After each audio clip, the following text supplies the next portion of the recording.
It was a splendid morning on the island of Sodor. James was feeling very pleased with himself. His red paint gleamed in the sunshine as he sped along the line.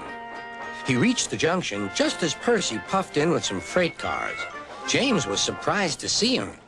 What are you doing here, Percy? You should be at the station by now. I know, sighed Percy. These cars have been troublesome all morning. That's no excuse, Percy. Nothing should stop us. Sir Topham Hatt relies on us to be on time. Now, if you'll excuse me, I'll be on my way. And James puffed importantly away. Bossy buffers, muttered Percy.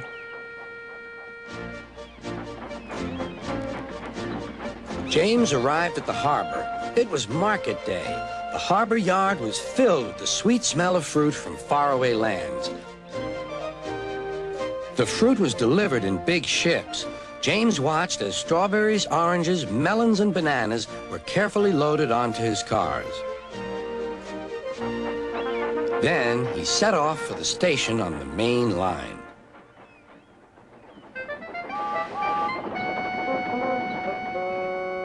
On the way, he met Thomas. Really reliable. That's me, panted James. Pity the same can't be said for Percy. Goodbye. What was all that about? Gasped Annie and Clarabelle. That was trouble. Trouble for James. Just wait and see. Percy was back in the yard and busy shunting.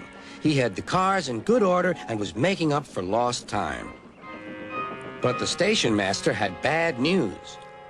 What's happened? Asked Percy's driver. James's brakes have jammed. We need Percy's help right away. Percy quickly set off to the rescue.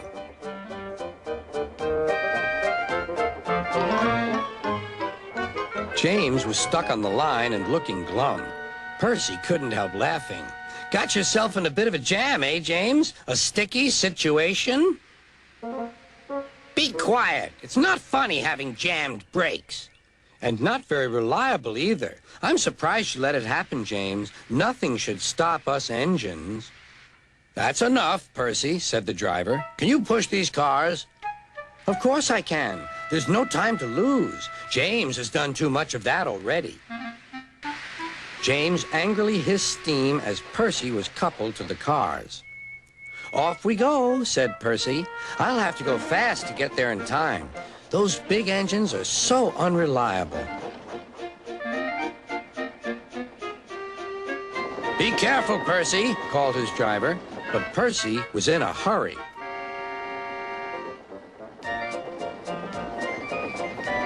He didn't see that the switch had failed and that he had been diverted into a siding. Look out, Percy, shouted his driver and applied the brakes, but it was too late.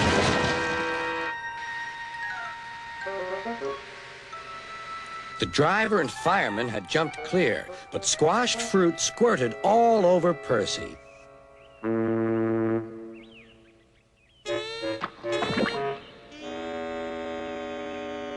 Sir Topham Hatt arrived. Percy, you are not to blame for the switch failure, but I do not run a jam factory. Yes, sir. No, sir. And Percy squelched sadly away. That night, the shed was silent. James and Percy felt very sorry for themselves. At last, Thomas spoke. You know, he said to no engine in particular, there's more than one way to get jammed. We all learned that today. Still, there was silence. What's more, we also learned that sometimes when engines help each other out of a jam, things can still go wrong. So, said a voice, so that means we learned a lot today, and therefore... Then came a chorus. We're really useful engines after all.